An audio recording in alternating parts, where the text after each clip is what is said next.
From above the clouds, the view from Mount Everest is like nothing else on Earth.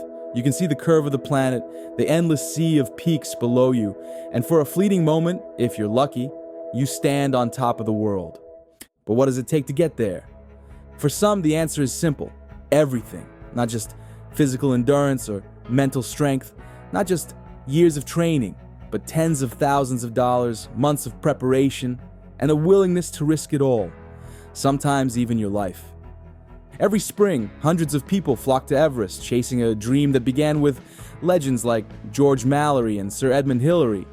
But today it's not just climbers, it's CEOs, influencers, lawyers, teenagers, millionaires, and even double amputees. Some train for years, others train their credit cards. Everest has become more than a mountain. It's a brand, a bucket list badge. And behind the dream, there's a machine, a multi-million-dollar business that thrives on ambition, luxury, and risk. People pay $50,000, $100,000, even $200,000 for a chance at glory, while others pay the ultimate price. In this video, we'll go deep inside the Everest economy. From the boots on your feet to the bottle of oxygen keeping you alive, we'll show you what it truly costs to climb Mount Everest. And maybe, by the end, you'll ask yourself the same question climbers face in the death zone. Is it worth it? For most, climbing Everest begins not with ice axes or crampons, but with a dream, a deep, gnawing pull that says, I have to know what it feels like to stand at the top of the world. Maybe it starts after reading a book, watching a documentary, or hearing the story of someone who made it or someone who didn't. But once the idea takes hold, it doesn't let go. It sits there, whispering, and then comes the decision, not just to climb a mountain, but to enter an entirely different world. You tell your family, some support you, others think you're insane. You research for hours, comparing guides, obsessing over gear lists, calculating costs that feel more like a down payment on a house than a vacation. You wire $40,000, $60,000, maybe even $100,000. And just like that, you're in. The weeks before departure feel surreal. You train harder than ever, you sleep in altitude tents, you practice tying knots in your garage, stare at maps of the Khumbu Valley until they burn into your memory, and yet nothing, absolutely nothing, can prepare you for the moment you arrive in Kathmandu. Kathmandu is alive in a way few cities are. It's not just the noise, it's the energy. The entire city feels like it's holding its breath in anticipation of climbing season. Motorbikes weave through narrow alleys, past shrines where butter lamps flicker, and monks murmur mantras. Street vendors call out, children laugh, stray dogs bark, and somewhere above it all, the mountains loom, invisible behind the smog, but always present in the mind. In the neighborhood of Taimei, you find yourself among your tribe, climbers. Some are seasoned alpinists with sun-scarred faces and calloused hands. Others, like you, are first-timers, holding back nerves beneath layers of synthetic gear. You sip chai, you check your gear, you pretend not to be scared. Your guide gives the briefing. There are warnings about altitude, about frostbite, about what happens if you get separated, about death. But no one talks about quitting, because no one wants to believe they'll be the one who turns around. The final night in the city is quiet, bags packed, passport ready, your boots by the door. You lie awake, listening to the sounds of Kathmandu, knowing that tomorrow you step into a world where nothing is certain and everything is earned. The flight to Lukla is your first real taste of Everest. You board a tiny aircraft, wings rattling in the wind as it climbs over the foothills of the Himalayas. Below, deep green valleys stretch into the distance. Then suddenly, mountains. Towering, endless, ancient. The runway at Lukla appears like a strip of hope carved into the edge of a cliff. There's no second attempt, either you land or you don't. When the wheels finally touch down, the entire plane exhales. You've arrived. And now, the real journey begins. Not with crampons or carabiners, but with your own 2 feet. The trail from Lukla to Everest Base Camp winds through another world entirely. A land of prayer flags, spinning mani wheels, and foot-worn paths walked by generations of Sherpas. The air is crisp, the sky impossibly blue, and every step forward is a step deeper into the heart of the Himalayas. You pass through villages that feel like something out of a dream. Phakding, Namche Bazaar, Tengboshe, each with its own rhythm, its own altitude, its own quiet magic. At every corner there are faces carved by wind and wisdom, children with wide eyes and permanent smiles, elder monks who move with the patience of stone, porters carrying loads twice their body weight up steep, rocky slopes, and all the while, Everest stays hidden, teasing, waiting. You'll catch glimpses of her sister peaks, Amadablam, Lhotse, Tamserku, but the summit you came for remains just out of sight, as if the mountain itself is deciding whether you're worthy of seeing it. In Namche Bazaar, perched on a hillside like a frozen amphitheater, you rest. At nearly 3,500 meters, the altitude starts to whisper its warning. You breathe a little heavier, sleep a little worse, headaches creep in, but the energy is undeniable. Yaks jingle past with bells around their necks. Trekkers trade stories over hot tea and dalbat.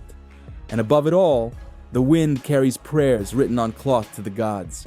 You continue higher, through alpine forests, past spinning prayer wheels, and over vertigo-inducing suspension bridges. Every footstep feels slower, harder, but more meaningful. At Tengboche, you take part in the puja ceremony, an ancient blessing given by the monks for safe passage. You kneel as juniper smoke swirls through the air, and the monks chant in deep, resonant tones. It's not just a tradition, it's surrender, a way of saying, I know I'm small here. Please let me pass. Eventually, the trees vanish. The path becomes rock, then ice, then glacier. The color drains from the world. The oxygen thins. But you keep walking, driven by something deep and primal. And then finally, Everest Base Camp. It's not what you expect. Not just a camp, but a city of tents, dug into the shifting ice of the Khumbu Glacier. Flags flap in the wind. Helicopters buzz overhead. People laugh, cry, stretch, hydrate, unpack. There are climbers training, guides shouting, Sherpas hauling. There are satellite dishes and coffee machines. There is anxiety. There is hope. But above all, there is silence. The kind of silence that only comes when you look up and realize the mountain is watching. Standing at base camp, the dream of Everest feels more real than ever. But now, it comes with a new weight.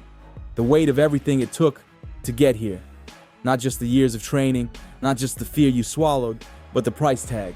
Climbing Mount Everest is not for the faint of wallet. For many, it's the most expensive thing they'll ever do besides buying a house. But where does the money actually go? It starts long before you lace up your boots. The climbing permit alone, issued by the Nepali government, costs $11,000 per person. Non-refundable. No summit? No problem. They still keep the cash. Then there's the team fee. To organize your expedition, you must go through a local company. That's another $2,500. Add a liaison officer from the government to monitor your climb, $5,000 more. A refundable waste deposit, $4,000. And trust me, you'll want to make sure your group brings down every scrap of trash and waste. The mountain is already littered with the mistakes of others. Insurance is next. You're heading into one of the most dangerous environments on Earth. A single helicopter evacuation off the south side can cost between $5,000 and $20,000, if it even comes in time. Most climbers carry specialized high-altitude rescue insurance, sometimes costing up to $3,000 for full coverage. Many also add trip cancellation insurance just in case an earthquake, avalanche, or global pandemic shuts the season down. And then there's the gear. To climb Everest, you don't just need warm clothes, you need armor. A down suit that can keep you alive in minus 40 degrees Celsius temperatures, $2,000. Double-layered 8,000-meter boots, $1,200. Sleeping bags, crampons, ice axes, glacier glasses, mittens, carabiners, satellite phones. The list goes on. Add everything together, gear, travel, insurance, permits, and before you've even touched the mountain itself, you're looking at a bill between $20,000 and $40,000 for the bare minimum. But you're not going bare minimum. Not here, not now. Because the mountain doesn't care how much you've spent. But the cold, the wind, the altitude, they might. Once you've made it to Everest Base Camp, you might think the bulk of the expenses are behind you. But in truth, the mountain is just starting to open its hand. From here on out, every step upward bleeds money. The biggest cost? Support. Survival here isn't a solo endeavor. It's a team effort built on the backs of others. Most climbers hire at least one personal Sherpa, and often two. These men are not just guides, they are lifelines. They fix ropes, carry oxygen, cook meals, monitor your health, and sometimes they save your life. Their pay ranges from $5,000 to over $9,000. But most climbers will tip and bonus well beyond that, especially if they summit. Then there's the oxygen. At this altitude, every breath is borrowed time. 98% of climbers use supplemental oxygen. Each bottle costs about $600, and you'll need at least 5. Add a mask, a regulator, spare canisters cached at high camps, and oxygen for your Sherpa, and the total easily pushes past $10,000. Food isn't cheap either, not because it's gourmet, but because every bag of rice, every protein bar has to be hauled in by porter, yak, or helicopter. Expect to pay $800 or more for 6 weeks worth of basic meals at altitude. If you're part of a high-end team, that price includes chefs, pre-acclimatization meal plans, even espresso machines at base camp. Then there's your tent, or more accurately, your dome.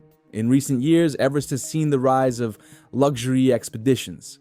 Heated sleeping pods, personal Wi-Fi, carpet, showers, lounge tents with TVs and massage tables. Some high-end clients even sleep in pre-acclimatization chambers back home before flying in. Skipping weeks of hiking, these packages can run over $100,000. Some even reach $200,000. And still, people sign up every year. Because in the death zone, comfort isn't about vanity, it's about survival. Between Sherpa support, gear logistics, oxygen, tents, food, insurance, and guides, the all-in cost for a standard Everest expedition today sits between $45,000 and $75,000. But for those who want every possible advantage, every extra edge, the price tag climbs as high as the mountain itself. And yet, people pay it, willingly, eagerly, because the moment you leave base camp behind and step onto the Khumbu icefall, money no longer matters. The only currency is grit. At 8,848 meters, Mount Everest may seem like a place beyond capitalism, pure, sacred, timeless. But that illusion fades the moment you realize Everest isn't just a mountain, it's a marketplace. Every spring, Everest comes alive. Not just with climbers, but with a massive machine of commerce. Helicopters buzz through the Khumbu Valley like delivery trucks. Villagers convert their homes into tea houses. Porters line up with loads twice their weight. Satellite dishes flicker to life at base camp, beaming dispatches across the world. And behind it all is money. A single Everest season injects tens of millions of dollars into the local and global economy. From Kathmandu to the summit, every step generates revenue. The government of Nepal earns more than $5 million annually just from climbing permits. But that's just the beginning. Local airlines make a fortune flying trekkers into Lukla. Guides and outfitters, both Western and Nepali, rake in thousands per climber. Gear stores, hotels, porters, cooks, yaks, helicopter pilots, insurance firms, rescue operators, bottled oxygen companies, all take their slice. The Everest economy even influences global markets. Downsuits are engineered in Seattle. Oxygen regulators come from Switzerland. Wealthy clients from the US, Europe, China, and the Middle East fuel demand for ever higher standards of comfort, and are willing to pay handsomely for it. And where there's money, there's competition. In recent years, a growing number of local Nepali operators have started to undercut international guiding firms. Some offer expeditions for as low as $30,000, nearly half the price of Western-led teams. To clients, it's a bargain. To locals, it's an opportunity. For some Sherpas, it's their only path out of poverty. But this race to the bottom comes with risk. Low-budget expeditions sometimes cut corners on oxygen, support, or safety. And in the most extreme cases, climbers sign up without truly understanding what they're getting into. Because on Everest, even the best logistics can't guarantee survival. Still, the market grows. Every year, more people arrive.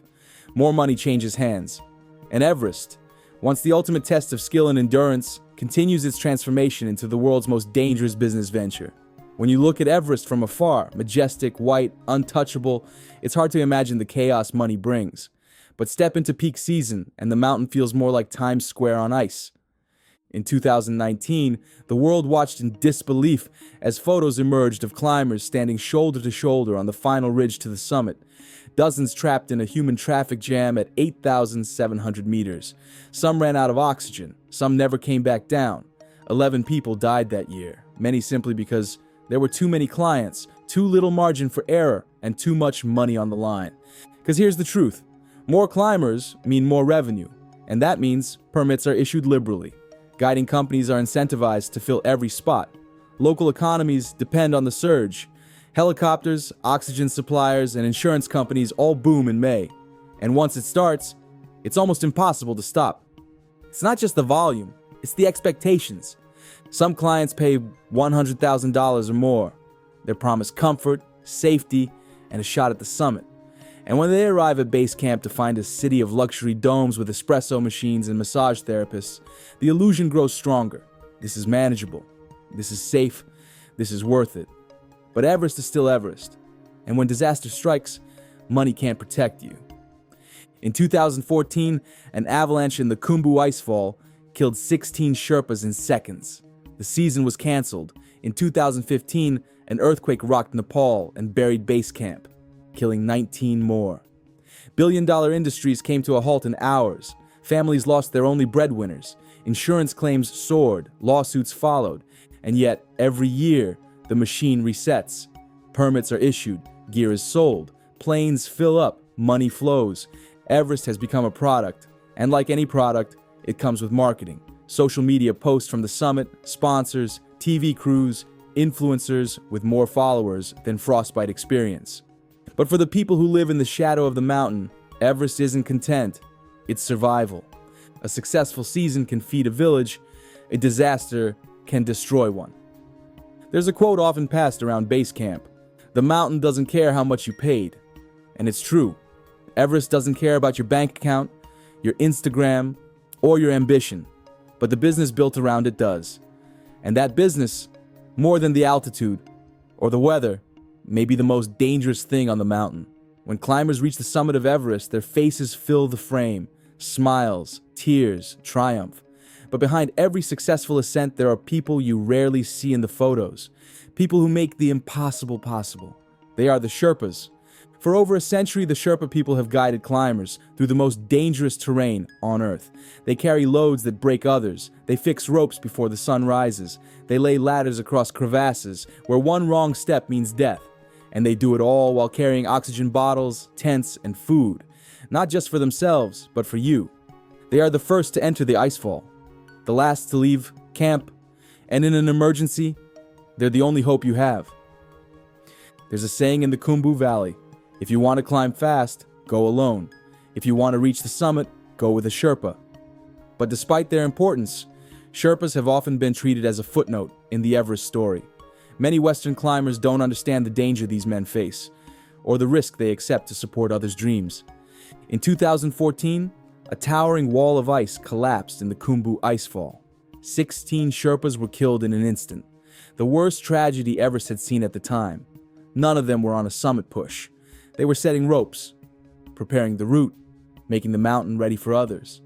For that season, they earned a few $1,000s. Some would say they choose this job. But in many Sherpa communities, there are few alternatives.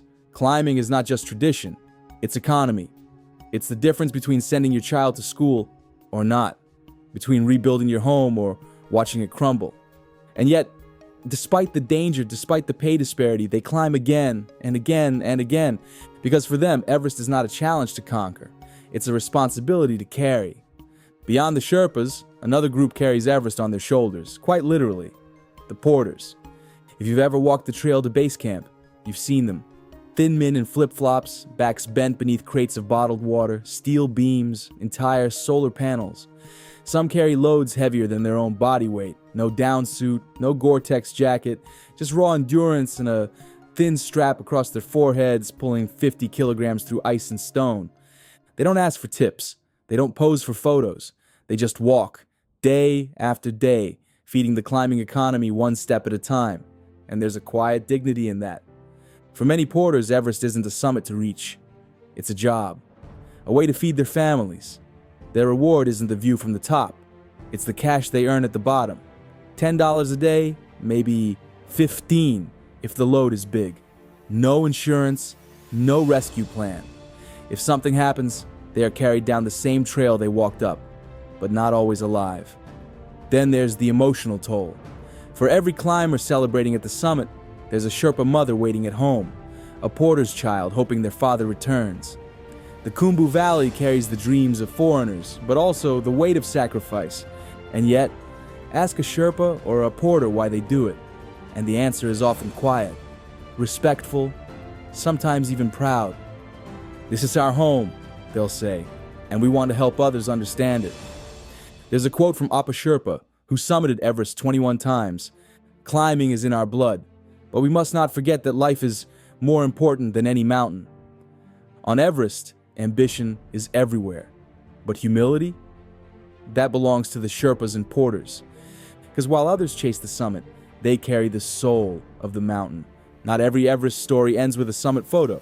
Some end in silence, swallowed by snow. Because the higher you climb, the less the mountain forgives. Everest doesn't kill with rage, it kills with indifference. It's not the avalanche or the storm that truly haunts climbers. It's how quickly things can change. One mistake, 1 hour, too long. One bottle of oxygen, too few. In 1996, a storm rolled in without warning. By morning, 8 climbers were dead. Some froze where they stood, waiting for help that would never come. Others collapsed within sight of camp, just a few hundred meters from safety. Their stories became legend, immortalized in Jon Krakauer's Into Thin Air. But what's often forgotten is this: most of them were guided, supported, experienced, and still, it wasn't enough. That's Everest. In the death zone, above 8,000 meters, your body is literally dying. Your cells starve for oxygen. Your judgment begins to fail.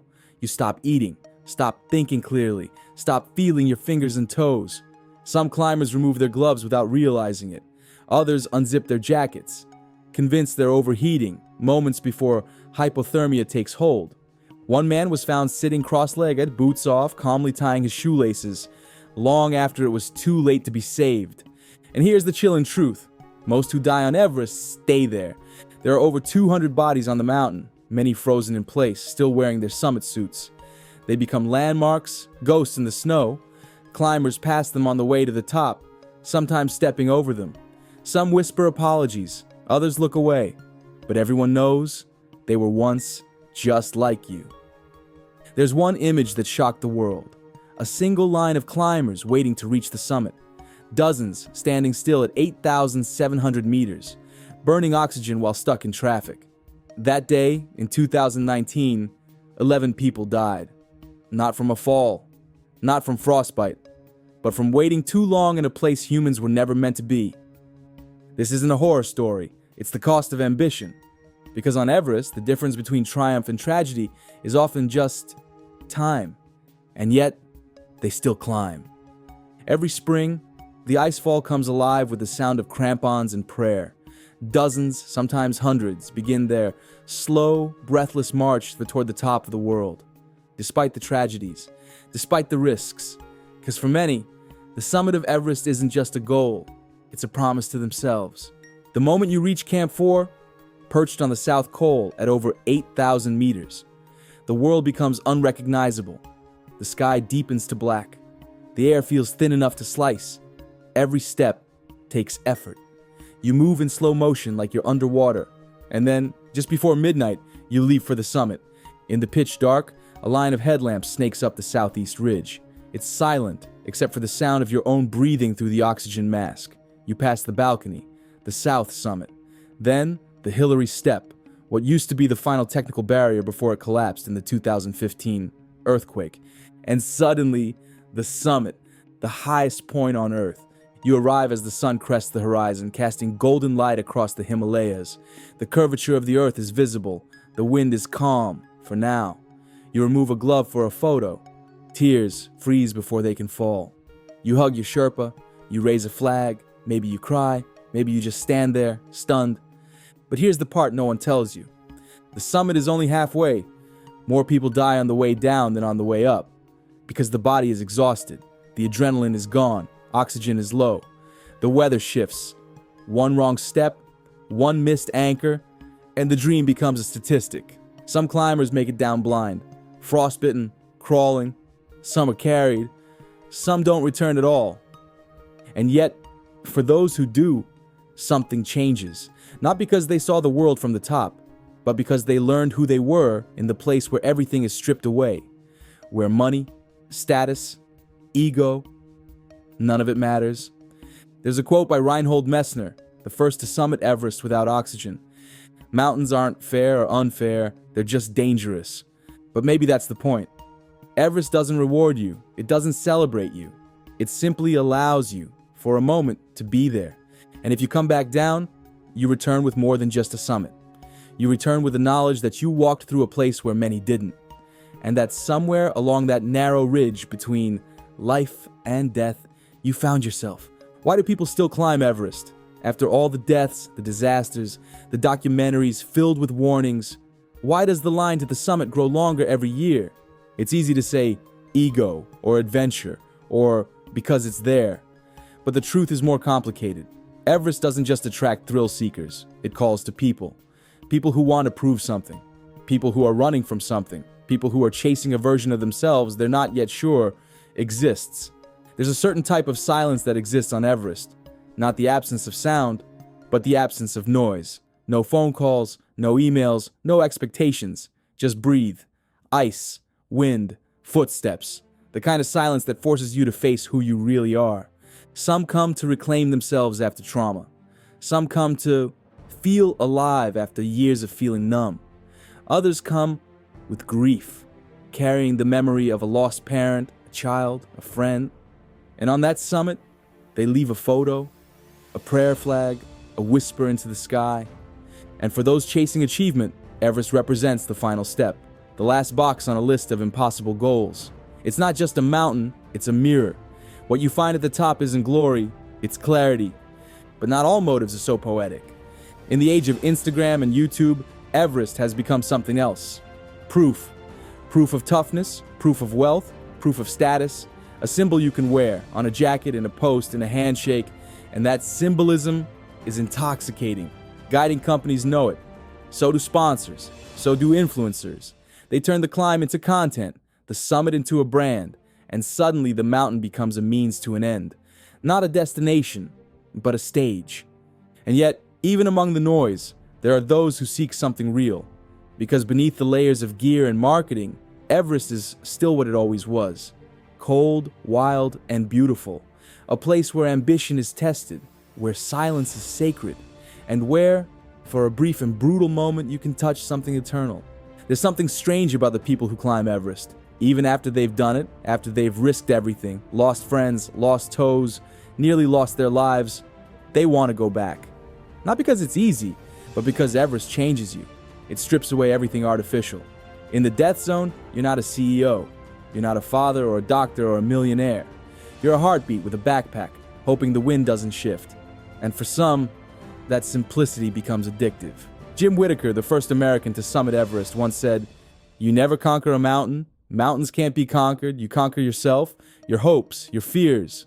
That's what Everest offers, a chance to meet the rawest version of yourself.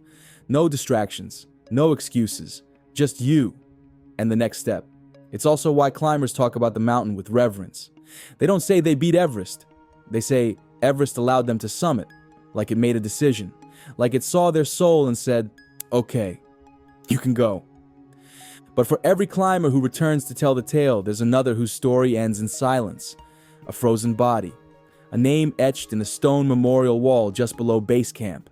And still, they come. Not because they're reckless, but because some part of them feels called.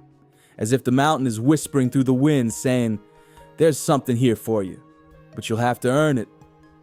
And maybe that's what makes Everest so powerful. Not the height, not the fame, but the fact that in a world addicted to shortcuts and comfort, it remains one of the last places where everything must be earned, where every step is a question. Do you really want this? And if your answer is yes, truly yes, then Everest becomes something more than a climb. It becomes a transformation. So, is it worth it? That's the question every climber eventually faces, not on the summit, not in the euphoria, but in the quiet that comes after. On the long descent, on the flight home, in the years that follow. And the truth is, there's no simple answer. For some, Everest is the greatest thing they'll ever do. A moment of pure clarity that will live in their bones forever. A story they'll carry with pride, told to their children and grandchildren. The photos on their walls don't show risk. They show resilience. But for others, the cost is much harder to calculate. There's the physical toll. Frostbite, nerve damage, pulmonary edema. There's the mental toll, anxiety, trauma, survivor's guilt. And then there's the financial toll. Some climbers go into debt chasing the summit. They cash out savings, they remortgage homes, they give everything they have for a few minutes above the clouds. And when it's over, Everest doesn't give anything back. No trophy, no title, just the memory, just the question. Was it enough? For the families of those who never came home, the answer is often no. There are wives who lost husbands, children who lost fathers, Sherpa mothers who lost sons.